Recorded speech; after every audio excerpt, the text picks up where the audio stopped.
In this video, we are going to study about solving the system of linear equations by matrix method, or we can say by matrix method or using matrix. Matrix का use करके system of linear equations को solve करना। Determinant chapter में हमने आपको बताया था Cramer's rule for solving system of linear equations.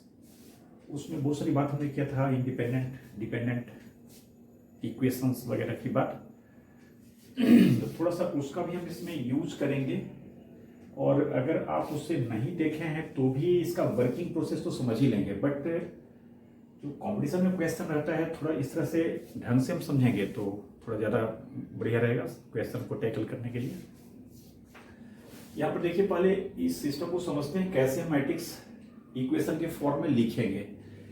देख रहे हैं यहाँ पर हमने शुरू में नॉन होमोजेनियस लीनियर इक्वेशंस का सिस्टम लिया है, मतलब यहाँ D1 D2 D3 लिखे हैं। आपको बताया कि वहाँ पर अगर ये सारे को जीरो कर देंगे, क्रैमर्स रूल में ये सब डिस्कस किए थे हम लोग, तो सारा अगर जीरो हो जाएगा तो वो होमोजेनियस सिस्टम कहलाएगा लीनियर इक्वेशंस का। तो अभी हम पहले नॉन होमोजेनियस देखते हैं। ये सिस्टम में हमने 3 इक्वेशंस ले लिया है। आप देख रहे हैं A1 B1 C1 के लॉट में A2 B2 C2 A3 B3 C3 D1 D2 D3। यहाँ वेरिएबल x y z सारे में रख दिया, जो भी है आप देख रहे हैं। तो ये 3 इक्वेशंस है ये सिस्टम में x y z वेरिएबल में। तो पहले हम लोग ये समझें कि इसे अगर हम मैट्रिक्स इक्वेशन के फॉर्म में लिखना चाहें तो हमने लिखा है the 3 equations of the system can be written as a single matrix equation ax equals b। यहाँ ये a है, ये कैपिटल X है, ये b है। तो इसे सिंगल मैट्रिक्स इक्वेशन के फॉर्म में लिख सकते हैं x इक्वल्स b, जहां पर a क्या है तो आप देख रहे हैं a1 b1 c1, यानी x y z का जो कोफिशिएंट सारे का है ना, उस कोफिशिएंट को जिस ऑर्डर में यहाँ लिखा हुआ उसी ऑर्डर में हमने यहाँ पर प्लेस कर दिया है। तो इसे हम कोफिशिएंट मैट्रिक्स कहते हैं। ये क्या कहलाता है सर, इसको छोड़िए, ये ज्यादा महत्वपूर्ण नहीं है, बट यहाँ लिख दिया ये कोफिशिएंट मैट्रिक्स कहलाता है। और जो कैपिटल X है यह एक कॉलम मैट्रिक्स है जिसके इस कॉलम में एलिमेंट x y z है, इसे अक्सर वेरिएबल मैट्रिक्स बोलते हैं। और B में क्या है, तो जो कांस्टेंट यहाँ D1 D2 D3 है, इसका लेकर हमने एक कॉलम मैट्रिक्स बना लिया है। इसको भी कॉलम मैट्रिक्स आप समझते हैं जिसमें ओनली वन कॉलम हो, तो ये दोनों में एक एक कॉलम भी है। ये वेरिएबल मैट्रिक्स और ये कॉस्ट मैट्रिक्स कहलाता है, यानी सारे वेरिएबल का वैल्यू पुट करने के बाद कॉस्ट क्या आता है, इसका वैल्यू क्या आता है, ये कहलाता है। अब आप ये समझें कि x इक्वल्स b ये सिंगल मैट्रिक्स इक्वेशन है, और यह तीनों इक्वेशन को कैसे दे देगा। तो आप समझ सकते हैं x इक्वल्स b करेंगे तो क्या करेंगे, ये लिखा हुआ है a यहाँ x यहाँ रो बाई कॉलम मल्टीप्लाई करेंगे। इसका टाइप 3/3 है, it's type 3/3, it's type 3/1, it's type 3/1। तो आप समझ सकते हैं x का टाइप क्या हो जाएगा, x का टाइप ये 3 3 सेम है तो गुना के लिए कन्फर्मेबल होगा, और x का टाइप हो जाएगा 3/1 जो कि b के बराबर है 3/1 टाइप का। तो ax का जो एलिमेंट आएगा तो समझ सकते हैं ये एलिमेंट कैसे आएगा, रो बाई कॉलम गुना होगा। देखेंगे a1x plus b1y plus c1z, ये आएगा इसका फर्स्ट रो फर्स्ट कॉलम में, दूसरा कॉलम तो है ही नहीं क्योंकि इसका टाइप 3/1 है। और इधर b में क्या है d1। सिमिलरली इसके सेकेंड प्लेस पर क्या आएगा, मतलब second row first column element क्या आएगा, तो a2x plus b2y plus c2z, इस तरह से। और फिर a3x b3y c3z, ये तीनों का सम। तो एक तरह से ये x करेंगे तो आप समझ सकते हैं ये क्या आने वाला है। तो थोड़ा सा इसको खराब कर रहे हैं, ये आप देख ही रहे हैं इक्वेशन था। ax का जो वैल्यू हो जाएगा वो एक मैट्रिक्स आएगा 3/1 टाइप का, और b क्या है तो b ये है। ax इक्वल्स b का मतलब आप ये समझ रहे हैं ना, कैसे आएगा। अब सोचिए कि दिस इक्वल्स दिस होगा, ऐसा कब होगा।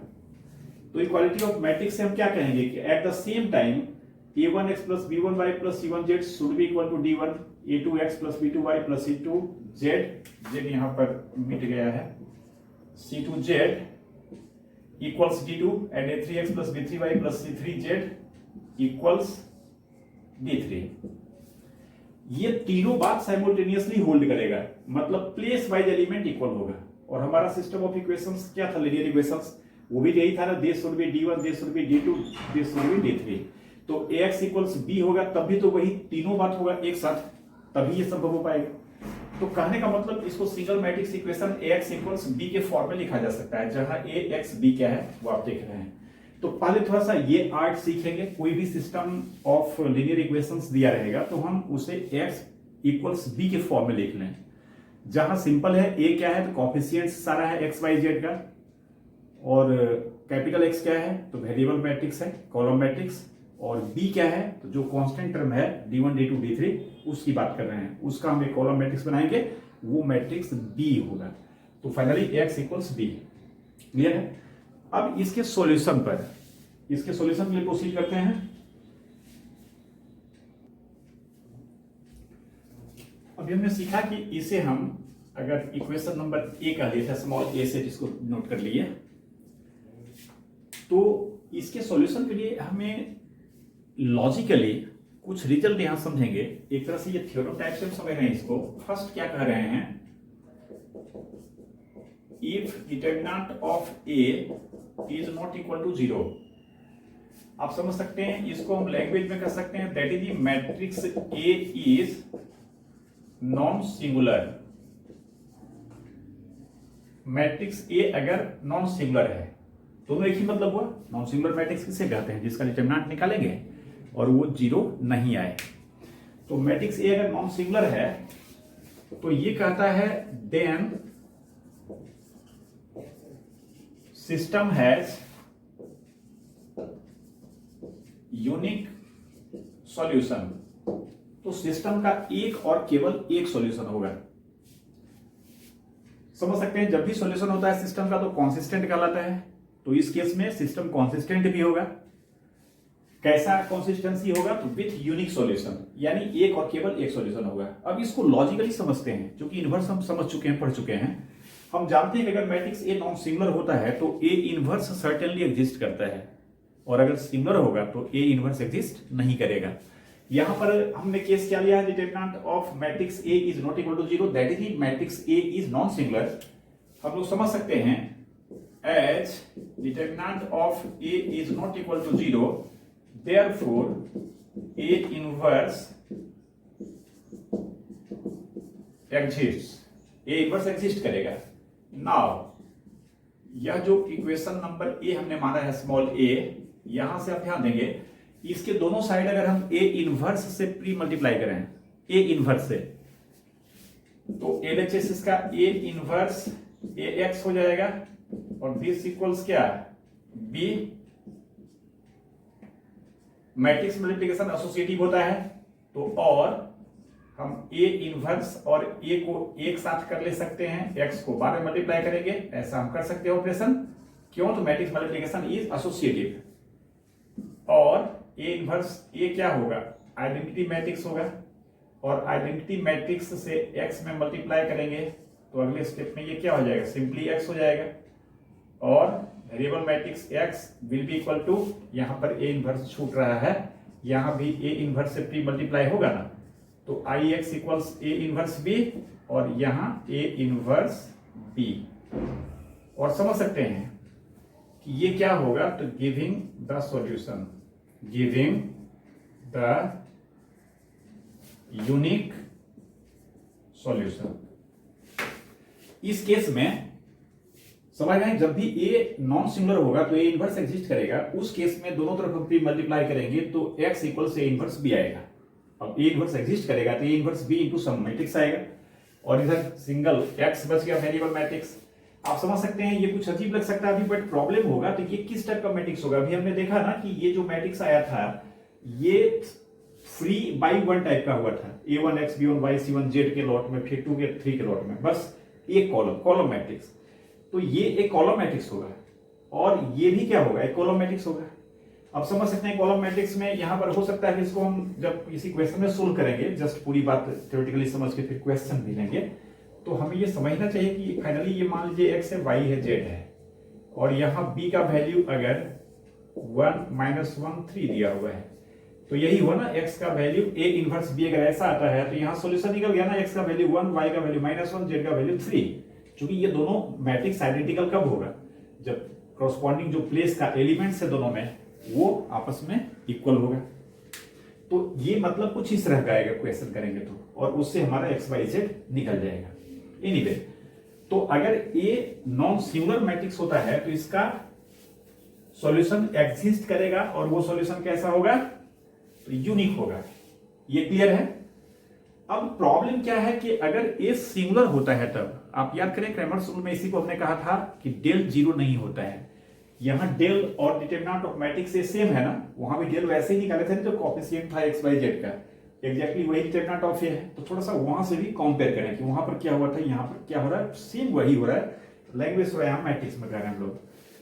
अब हमें ये समझना है कि अगर डेल जीरो होता है तब, अब केस लेते हैं कि अगर डिटरमिनेंट ऑफ ए जीरो हो जाता है, यानी इसको लैंग्वेज में कह सकते हैं that is matrix A is singular, this equals zero, that is matrix A is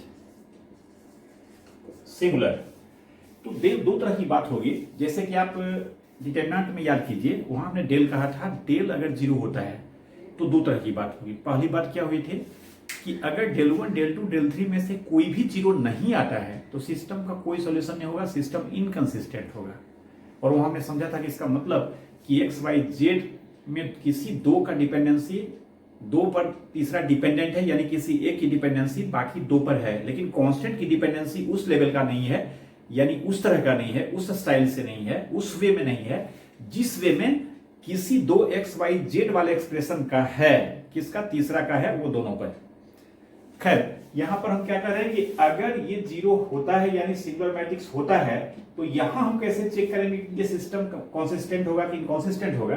तो इसके लिए हम adjoint of A multiplied by matrix b निकालेंगे। और अगर ये नल मैट्रिक्स नहीं होता है, समझ सकते हैं, ए का एडजॉइंट तो निकाला ही जा सकता है ना, तो एडजॉइंट ऑफ ए मल्टीप्लाई करेंगे मैट्रिक्स बी से, ध्यान देंगे adjoint of A pre factor रहेगा। और ये अगर नल मैट्रिक्स नहीं आता है तो देन कहता है system will be inconsistent, system inconsistent होगा, दैट इज सिस्टम का कोई भी रियल सॉल्यूशन नहीं होगा। अब इस चीज को थोड़ा समझते हैं लॉजिकली, समझ सकते हैं। वी हैव जो सिस्टम ऑफ इक्वेशन है ए एक्स इक्वल्स बी, और यहां पर हमें क्या समझना है कि adjoint of A into b null matrix अगर नहीं होता है उस केस में यहां पर adjoint of A into b, और इधर ए एक्स, एक्चुअली इक्वेशन यहां पर आप देख रहे हैं ना, एक्स इक्वल्स क्या है, बी है। तो अगर हम यहां एडजॉइंट ऑफ ए से इसमें भी मल्टीप्लाई कर दें, किसमें, एडजॉइंट ऑफ ए से ए एक्स में, दोनों तरफ हमने क्या किया, एडजॉइंट ऑफ ए से मल्टीप्लाई कर दिया। अब फिर मैट्रिक्स मल्टीप्लिकेशन क्या होता है, एसोसिएटिव होता है। तो यहां पर हम चाहें तो एडजॉइंट ऑफ ए के साथ ए को कर ले सकते हैं और इसमें मैट्रिक्स एक्स से मल्टीप्लाई करेंगे, और यहां adjoint of A into b रहने देते हैं। अब आप प्रॉपर्टी समझते हैं, एडजॉइंट ऑफ ए में ए से मल्टीप्लाई करते हैं तो ये determinant of A into identity matrix आता है। ये क्लियर है ना, एडजॉइंट का एक रिजल्ट ग्रुप में इसको देखे थे हम लोग, और into matrix x equals adjoint of A into b. आप समझ सकते हैं this imply determinant of A क्या है, जीरो है, सही है ना, केस यही लेना है ना कि ये जीरो है। तो ये जीरो से मल्टीप्लाई करेंगे आई एक्स में, आई एक्स तो मल्टीप्लाई होकर एक्स होगा, और यहां जीरो से मल्टीप्लाई करेंगे तो ओवरऑल ये क्या होगा, नल मैट्रिक्स हो जाएगा ना, समझ सकते हैं। आइडेंटिटी मैट्रिक्स के हर एक एलिमेंट में जीरो से मल्टीप्लाई करेंगे, ये नल मैट्रिक्स हो जाएगा। या आई को पहले आप एक्स से मल्टीप्लाई कर लीजिए, ये एक्स रहेगा, और एक्स के हर एक एलिमेंट में तो यही से गुणा होगा। कहने का मतलब कि नल मैट्रिक्स जीरो से हम किसी भी स्केलर जीरो से हम किसी मैट्रिक्स में मल्टीप्लाई करेंगे तो वो नल मैट्रिक्स आएगा, जीरो मैट्रिक्स आएगा, तो ये जीरो मैट्रिक्स हो जाएगा। और इधर क्या है, तो इधर तो एडजॉइंट ऑफ ए बी है, इसको कुछ और कर नहीं रहे हैं। अब आप समझ सकते हैं कि अगर डिटरमिनेंट ऑफ ए जीरो होता है तो उस केस में क्या ये तभी संभव होगा सॉल्यूशन जब दिस इक्वल्स दिस हो। और आप समझ सकते हैं adjoint of A into b को हमने क्या कहा है, ये नल मैट्रिक्स नहीं है। तो एक null matrix is equal to एक नॉन जीरो मैट्रिक्स, ये पॉसिबल है क्या, ये संभव नहीं होगा। हम समझ सकते हैं which is A not possible. If adjoint of A into b is not equal to null matrix. अगर ये नल मैट्रिक्स नहीं है तो ये पॉसिबल नहीं होगा। कंक्लूड कीजिए, अभी तक हमने क्या देखा, दो बात देखा। अगर determinant of matrix A zero नहीं होता है, मतलब ए नॉन सिंगुलर मैट्रिक्स होता है, तो यूनिक सॉल्यूशन होगा। और यूनिक सॉल्यूशन कैसे निकलेगा, दिमाग में लाइए। एक्स इक्वल्स बी है तो हम उसमें प्री मल्टीप्लाई ए इनवर्स से करेंगे तो वो उधर एक्स बच जाएगा और इधर ए इनवर्स बी होगा, यानी x equals A inverse b देगा, जो कि इसका यूनिक सॉल्यूशन होगा। फिर नेक्स्ट हम देख रहे हैं कि अगर matrix a non singular matrix नहीं है, यानी सिंगुलर मैट्रिक्स है, यानी डिटरमिनेंट ऑफ मैट्रिक्स ए का वैल्यू जीरो है, उस केस में दो तरह की बात होगी। जिसमें पहली बात हमने देखा कि हम फर्दर एडजॉइंट ऑफ ए को बी से मल्टीप्लाई करेंगे, ये फ्री फैक्टर रहेगा एडजॉइंट ऑफ ए। और अगर यह नल मैट्रिक्स नहीं आता है तो वहीं रुक जाएंगे, सिस्टम का कोई सॉल्यूशन नहीं होगा। अब सेकेंड देखते हैं कि अगर ये नल मैट्रिक्स होता है तब।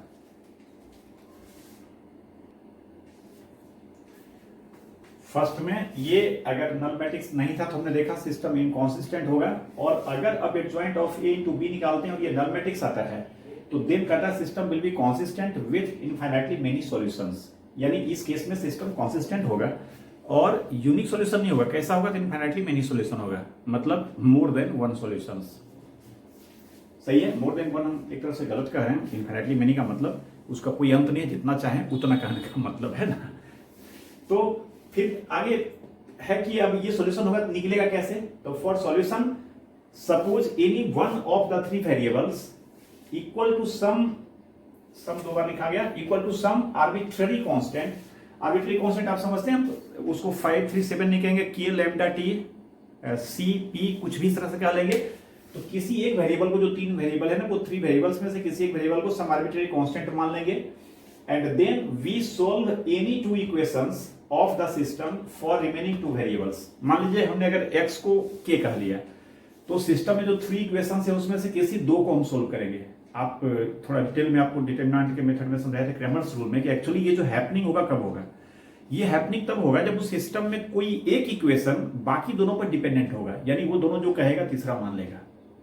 तो वो सिस्टम में कोई दो इक्वेशन उठाएंगे, वो दोनों को सेटिस्फाई करने वाला जो भी एक्स वाई जेड होगा वह तीसरे को भी सेटिस्फाई करेगा सर्टेनली, तभी ये केस हो पाएगा। यहां पर ऐसे हुआ, वहां पर क्या हुआ था कि अगर ये केस है तो वहां पर डेल 1 डेल 2 डेल 3 ये भी सबका सब क्या आएगा, जीरो आएगा। अगर डेल जीरो है और उधर डेल 1 डेल 2 डेल 3 सारा का सारा जीरो है तो फिर सिस्टम कॉन्सिस्टेंट होगा with infinitely many solution. Clear है। अब इसमें डेरिवेशन नहीं कर रहे हैं, कारण कि डेरिवेशन अभी जैसे इसका किट है, शायद याद हो आपको, है ना। जैसे अभी हम क्या किए थे, एडजॉइंट ऑफ ए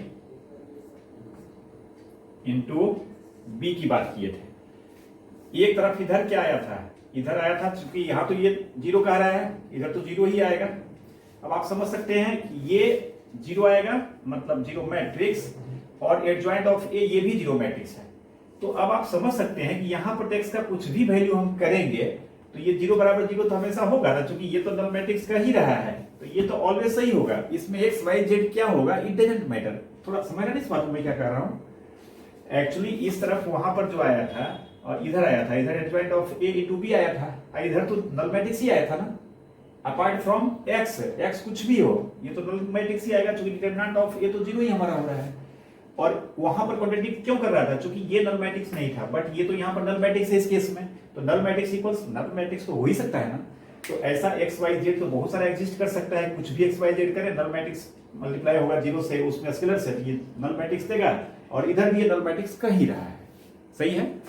तो ये एप्लीकेशन हो गया। कंक्लूड कीजिए, क्रैमर्स रूल हम यूज करेंगे सिस्टम ऑफ लीनियर इक्वेशन में। तो क्या करेंगे, सबसे पहले डेल निकालेंगे, जहां डेल क्या है, एक्स वाई जेड का जो कॉफिशिएंट है वो। सही है। बेहतर होगा कि इक्वेशन को इस तरह से अरेंज करें कि d1 d2 d3 हमेशा इक्वालिटी के राइट साइड कर लें, क्योंकि हम ये सारे चीज को थ्योरी को वैसे समझ रहे हैं। तो d1 d2 d3 को हम राइट साइड कर लेंगे। हम डिटरमिनेंट ऑफ मैट्रिक्स ए निकालेंगे, अगर वो नल मैट्रिक्स नहीं आता है तो निश्चिंत होकर उसका इनवर्स निकालेंगे, और इनवर्स को हम प्री मल्टीप्लाई कर देंगे दोनों साइड, तो हमारा सॉल्यूशन हो जाएगा capital X equals A inverse into b, मतलब राइट साइड का मैट्रिक्स में ए इनवर्स से प्री मल्टीप्लाई करके। सही है।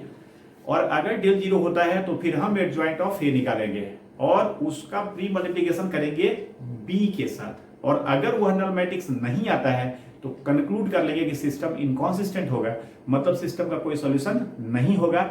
और अगर वह भी नल मैट्रिक्स आता है, ये कब की बात कर रहे हैं, जब ए सिंगुलर मैट्रिक्स हो, यानी डिटरमिनेंट ऑफ मैट्रिक्स ए 0 आए, उस केस में adjoint of A into b अगर नल मैट्रिक्स नहीं आता है तो system inconsistent, that is system will have no real solution.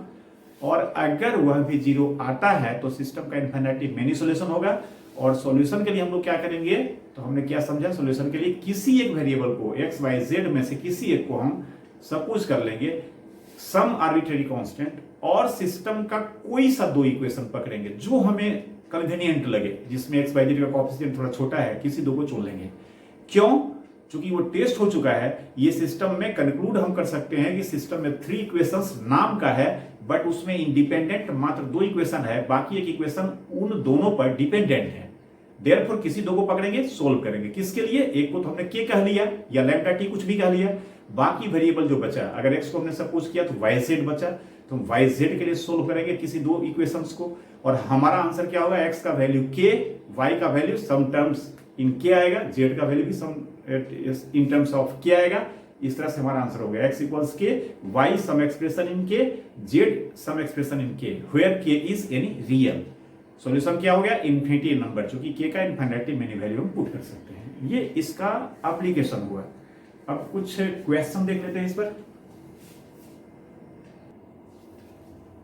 हमने एक सिस्टम ऑफ लीनियर इक्वेशंस लिया है, अब देख रहे हैं x plus y plus z minus z equals 3, 2x plus 3y plus z equals 10, 3x minus y minus 7 z equals 1। इसे solve करना है मैट्रिक्स मेथड से। थोड़ा सा बोर्ड का साइज देखते हुए हमने इसे थोड़ा कॉर्नर में लिख लिया, आप देख सकते हैं।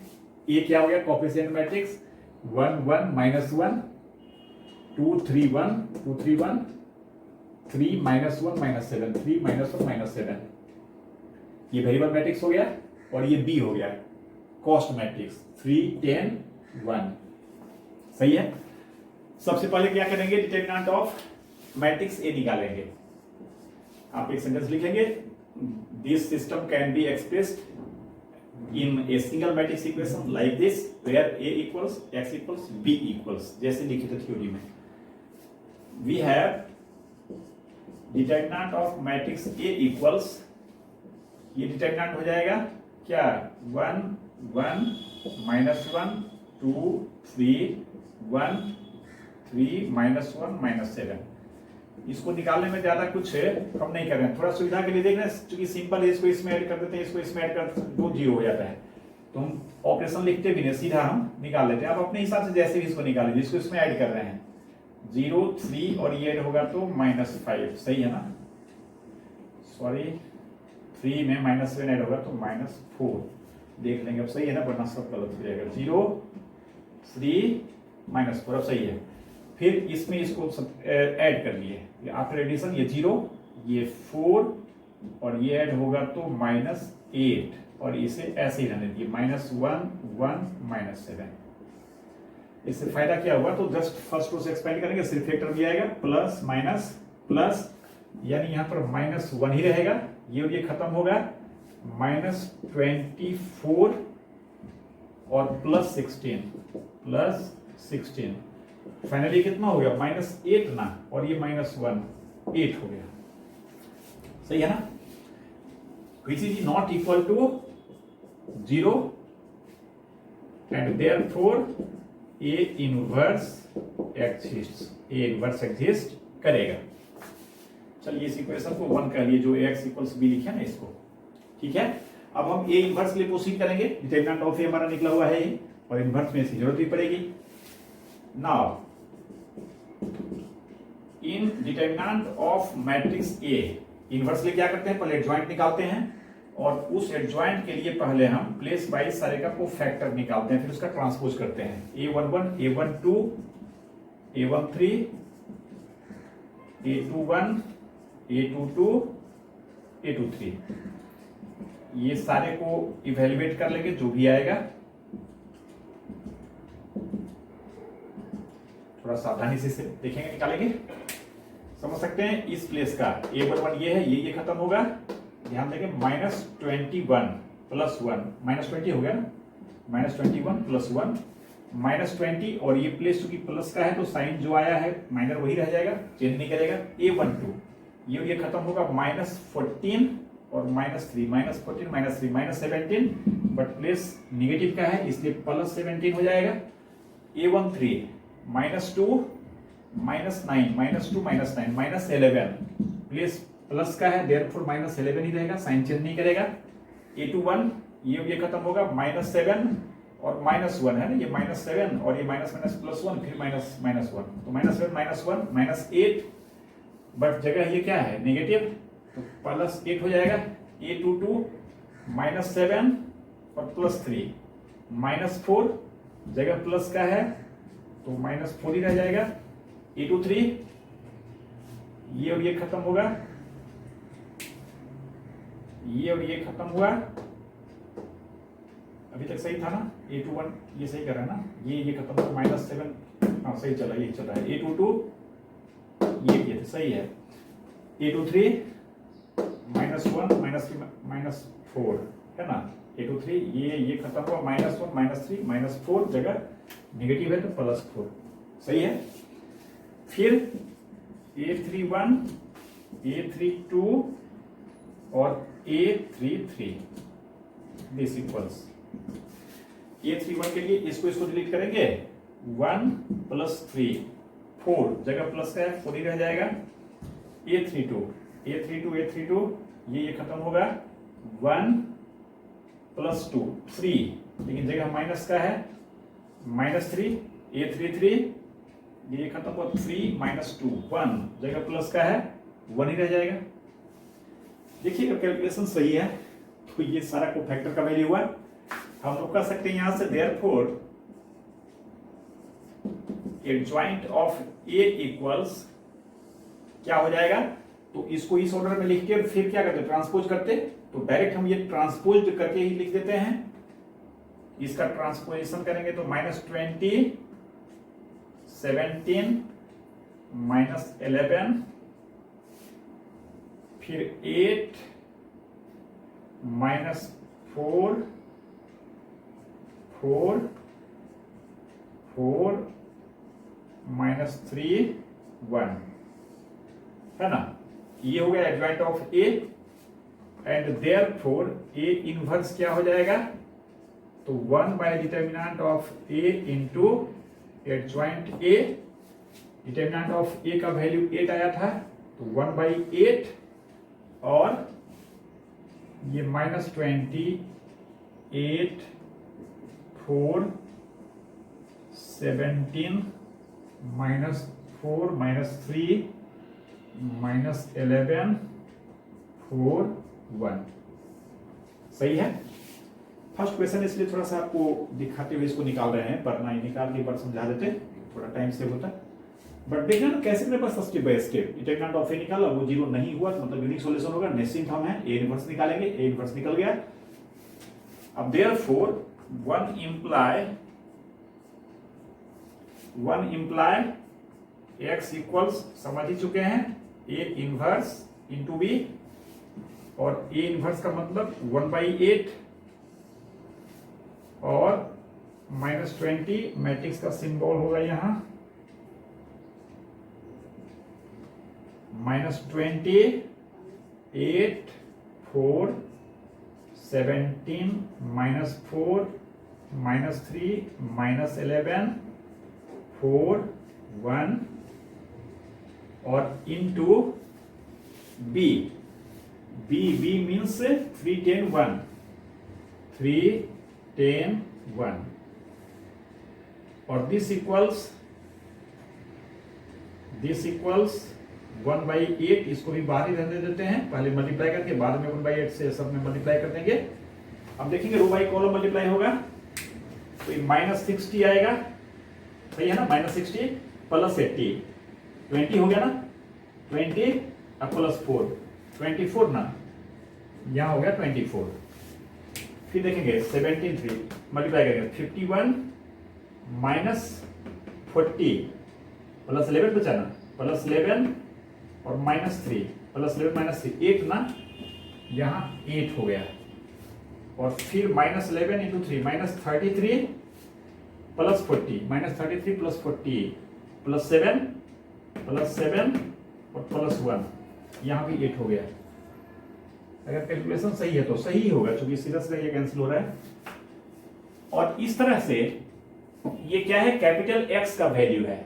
तो देयरफॉर यहां फर्स्ट क्वेश्चन है, इसलिए एक्स को फैला के हम लिख रहे हैं, ये एक्स वाई जेड, यही ना कैपिटल एक्स था, और इधर 1/8 से सब में मल्टीप्लाई कर देंगे तो 24 के जगह पर कितना हो जाएगा 3, और 8 के जगह पर हो जाएगा 1 1। यही मैं समझा रहा था कि x equals a inverse b निकालेंगे तो ये कॉलम मैट्रिक्स आएगा, ये भी कॉलम मैट्रिक्स आएगा, तो हम कंपेयर कर देंगे ये मैट्रिक्स इक्वल कब होगा, जब प्लेस वाइज सारा इक्वल होगा और ये सारे एक साथ होगा। और सिस्टम का सॉल्यूशन भी क्या कहलाता है कि वैसा एक्स वाई जेड का कोई भी जो ट्रिपलेट होगा एक्स वाई जेड का, वो सारा साइमल्टेनियसली सबको सेटिस्फाई करे। तो this imply x equals 3, y equals 1, z equals 1, ये सॉल्यूशन हो गया।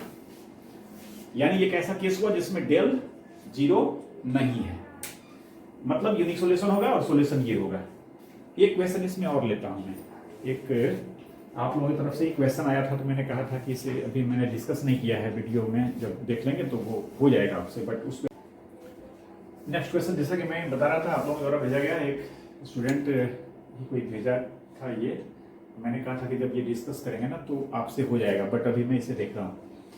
ये क्वेश्चन देखिए कहता है, क्वेश्चन यूज द प्रोडक्ट, आप देख रहे हैं दो मैट्रिक्स का प्रोडक्ट यहाँ कर रहा है, दिस प्रोडक्ट का यूज कीजिए क्या, तो to solve the system of equations this, इस सिस्टम ऑफ इक्वेशंस को सोल्व करने में आप इस प्रोडक्ट का यूज कीजिए।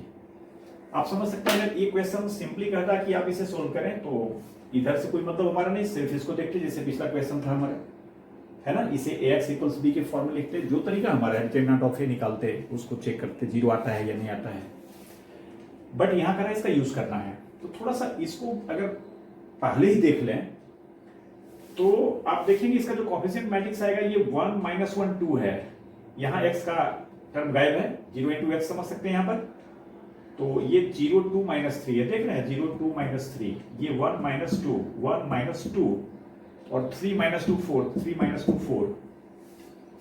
समझ सकते हैं ये क्वेश्चन अगर ये दोनों के प्रोडक्ट का यूज होगा इस क्वेश्चन में तो सर्टेनली ये दोनों का प्रोडक्ट जो आएगा that will be very near to identity matrix, तभी तो हम यूज कर पाएंगे। बिकॉज इस क्वेश्चन को सोल्व करने के लिए हमें इस मैट्रिक्स का इनवर्स चाहिए, दोनों जो इसमें प्रोडक्ट दिया हुआ है इसमें जो प्री फैक्टर मैट्रिक्स है वही तो कोएफिशिएंट मैट्रिक्स होगा।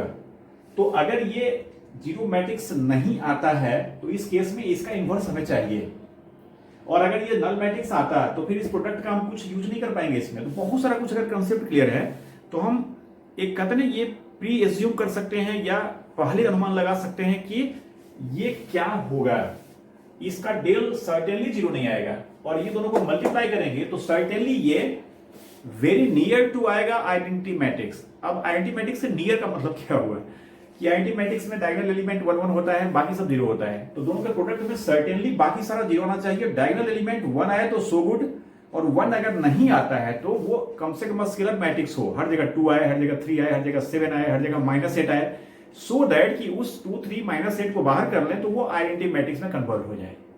और समझ सकते हैं बात को, जब ये आइडेंटिटी मैट्रिक्स में कन्वर्ट हो जाएगा 8 मान लीजिए आता है सब जगह, तो 8 कॉमन ले लिए तो 8 आई हो गया। तो अगर ये दोनों का प्रोडक्ट 8 आई आता है तो आप इस 8 से थ्रू आप डिवाइड करेंगे तो इसका इनवर्स क्या हो जाएगा 1/8, जो कि उधर आई छूट जाएगा। तो एनीवे इसको प्रोसीड करते हैं। यहां पर हम क्या कर रहे हैं, given system is matrix equation, एक लाइन लिखेंगे आप, गिवन सिस्टम थोड़ा शॉर्टकट हम कर दिए, given system can be expressed in a single matrix equation, ऐसे करके लिखेंगे। हम सिर्फ x इक्वल्स b लिख रहे हैं, जहां पर साइड में यहां पर लिख देते हैं a इक्वल्स क्या है, तो पहले आप देख लीजिए, इसको देख के लिखे, इसको देख के लिखे, एक ही बात है। तो a इक्वल्स 1 है, -1 2 0 2 -3 3 -2 4, क्लियर है ना। x क्या है, तो x y z और b क्या है, समझ सकते हैं। अगर इसमें मैं नहीं भी लिखता तो अंडरस्टूड है, बार बार ये क्वेश्चन में क्या लिखूं मैं, आप समझ ही रहे हैं, हर में ऐसे ही लिखना है, सही है। नाउ डिटरमिनेंट ऑफ ए निकालेंगे, जो हमें से पहले से ही पता है हमें कि ये निश्चित रूप से जीरो नहीं आएगा, तभी इस प्रोडक्ट का यूज कर पाएंगे हम, इसका इनवर्स आएगा उसका यूज होगा। डिटरमिनेंट ऑफ ए क्या हो जाएगा, सॉरी डिटरमिनेंट का सिंबल हो जाएगा यहां पर 1 -1 2 0 2 -3 3 -2 4। समझ सकते हैं, इसमें ऑलरेडी एक जीरो है तो हम फर्स्ट कॉलम से एक्सपेंड कर लेते हैं। 1 इंटू ये खत्म होगा 8 -6, शायद 2 हो गया ना, 8 -6, हाँ 2, और ये plus minus plus again plus 3 into ये खत्म हुआ 3 -4 -1 है ना, क्या किए थे ये ना, तो +3 -4 -1 सही है। और इस तरह से ये 2 हो गया और ये -3 मतलब -1 सही है ना, 2 -3 this is A not equal to 0 and therefore A inverse exist करेगा। अब डायरेक्ट इनवर्स नहीं निकालेगा, जो इसके प्रोडक्ट का यूज करने का रहा है। हम समझ सकते हैं इसको नहीं करके पहले प्रोडक्ट ही निकाल लेते, बट हम कंसेप्चुअली समझ रहे हैं, इसको पहले प्रोसीड किए यहां तक, नाउ इसको यही छोड़ते हैं। ये इक्वेशन नंबर 1 हो गया। नाउ इस प्रोडक्ट को निकालते हैं, 1 -1 2 0 +2 -3 3 -2 4 into -201 -201 92 -3 92 -3 61 -2 61 -2 row by column multiply करेंगे। देख सकते हैं यहां पर क्या आएगा, देखेंगे यहां -2 -9 -11 +12 -2 -9 +12 है ना, तो +12 -11 1 यहां पर फर्स्ट और सेकंड कॉलम देखेंगे 0 -2 +2 0। आपको बताया था ना कि डायगोनल प्लेस पर 1 आए, 1 नहीं आए तो 5 अगर आएगा तो हर जगह 5 आएगा, 8 आएगा हर जगह 8 आएगा, बाकी सारा एलिमेंट इसका 0 आएगा। यहां पर फर्स्ट रो थर्ड कॉलम देखेंगे 1 +3 4 हो गया -4 4 -4 क्या हो गया 0, यहां पर भी 0 आएगा, देख लेते हैं 0 18 -18 0, यहां पर फिर 1 आएगा 0 4 -3 1, यहां पर 0 आएगा, देख लेते हैं 0 -6 +6 0, यहां पर भी 0 आएगा, देखते हैं -6 -18, ध्यान देंगे -6 -18 कितना हो गया -24 +24 4 इंटू 6 0, यहां पर वहां भी 0 आएगा 0 -4 +4 0, यहां 1 आएगा, देख लीजिए 3 -6 -3 हो गया, और सॉरी 3 -6 और -8 ये क्या हो गया 3 सॉरी 3 -6 नहीं ये माइनस यहां भी है ना जी, तो 3 -2 -3 +6, तो 3 और +6 9 और -8 1 सही है ना। डायगोनल भी ये इस पर माइनस पर ध्यान मैंने दिया था, क्लियर है ना। अगर आप एग्जाम में हैं और ये इस तरह का क्वेश्चन है, कंसेप्ट हमारे पास है, टाइम का कमी है, तो जस्ट एक जगह यहां 1 सिर्फ निकालिए और पक्का ये हर जगह 1 आएगा, बाकी सबको 0 से भर देंगे। अगर यहां एक बार -2 आया तो हर जगह पक्का है कि -2 आएगा और बाकी को 0 से भर देंगे। अब देखिए प्रोडक्ट हमने निकाल लिया, और अब इसका यूज इसमें कैसे करेंगे, इसके लिए हमें चाहिए क्या, इसके लिए हमें इसका इनवर्स चाहिए, और हम देख रहे हैं कि दिस इंटू दिस आई आ रहा है, इट मींस इसका इनवर्स ये हो गया ना, this into this equals identity matrix, actually identity matrix हुआ ना ये, तो हम लोग कह सकते हैं दिस इंप्लाई, ये हमने किससे माना था, इसी को तो ये कहा था हमने, इसी का इनवर्स हमें चाहिए, तो देयरफॉर ए इनवर्स इक्वल्स क्या हो जाएगा, तो जो सेकेंड इसका फैक्टर है ना वो ए इनवर्स हो जाएगा, मतलब क्या -2 0 1, यहां देख के लिख रहे हैं 9 2 -3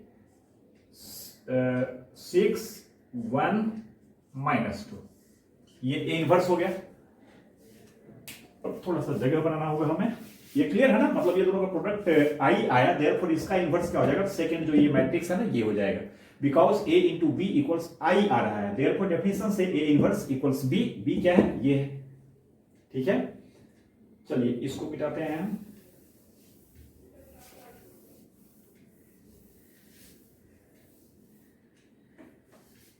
देयरफॉर वन इंप्लाई, हमेशा की भांति दोनों तरफ प्री मल्टीप्लाई करेंगे इनवर्स से, तो x will be equal to a inverse b। आप समझ सकते हैं a इनवर्स b क्या होगा, तो a इनवर्स अभी हम समझे ये होगा, तो इसे लिख देंगे -2 0 1 9 2 -3 6 1 -2 और मल्टीप्लाइड बाई b, जहां b क्या है 1 1 2 है, 1 1 2, सही है। इसे मल्टीप्लाई कर लेंगे। चलिए इसको मिटाते हैं, सिंपल उसी का मल्टीप्लिकेशन था, आई आया देख ही लिए।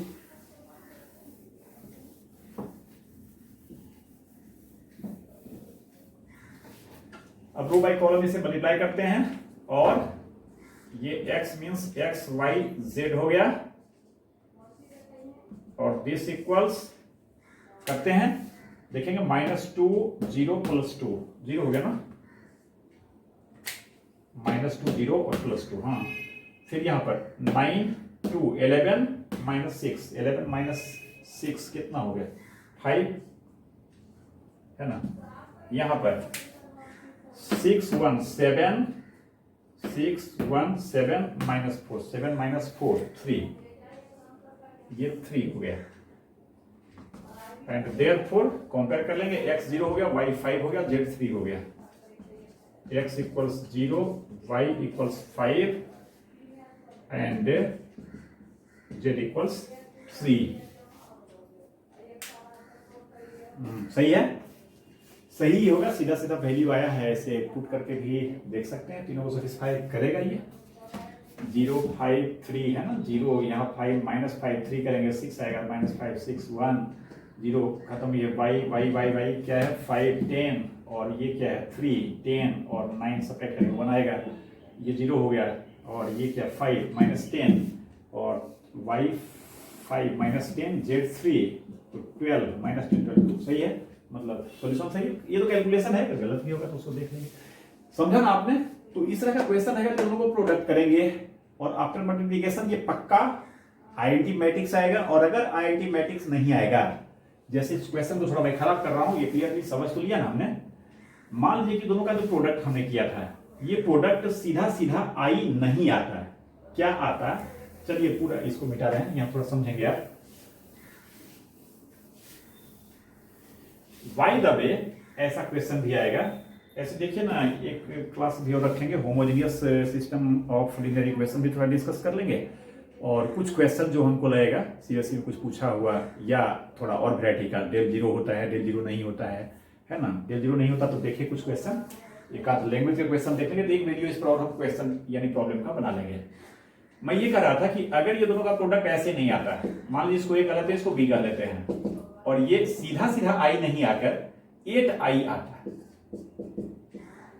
अगर 8i आता तो यहां से लिख सकते दोनों तरफ हम क्या 1/8 से मल्टीप्लाई करेंगे, यहां पर i रह जाएगा, और ये 1/8 को a को यहीं रहने देंगे और इसके साथ करेंगे 1/8b, स्केलर के मल्टीप्लिकेशन प्रॉपर्टी से ऐसा कर सकते हैं। और यहां से हम क्या डिसाइड करते, यहां से ये डिसाइड होता है ये कि this imply a inverse will be 1/8b, फिर हम यूज कर लिए, यहां जो हमने मल्टीप्लाई किया था ए इनवर्स बी में ये लिखे थे, ऐसे नहीं लिखकर क्या करते यहां पर 1/8 करते, इससे क्या फर्क पड़ेगा, है ना, ये मल्टीप्लाई किए, बाद में थ्रू आउट सब में क्या करते 1/8 करते। बट अगर यहां पर इस तरह की बात नहीं आती है तो इसका फायदा हम उठा ही नहीं सकते हैं।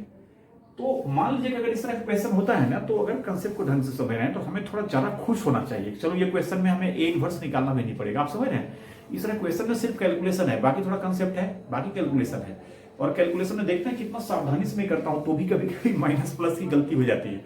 तो ये ज्वाइंट ये निकालने में सारे का कोई फैक्टर निकालना है ना, वो कैलकुलेशन करना कहाँ प्लस माइनस, ये बहुत माइन्यूटली उसे करना है, तो उसमें तो काम करना पड़ता है, लेकिन अगर दोनों का प्रोडक्ट का फायदा उठाकर कहता है इसको बनाइए तो हमारे लिए सो गुड है। सिंपल एक प्रोडक्ट करेंगे और वो आई के करीब आ जाएगा। आई के करीब नहीं आएगा तो डायगोनल प्लेस कम से कम सेम होगा, यानी वो स्केलर मैट्रिक्स होगा, उस स्केलर को कॉमन लेंगे तो आई हो जाएगा और देयरफॉर उसका इनवर्स इमीडिएट निकल जाएगा। अगर स्केलर का वैल्यू 5 है, जैसे भी मैंने समझाया 8 है, तो 1/8 भी हो जाएगा, इसके साथ 1/8 हो जाएगा।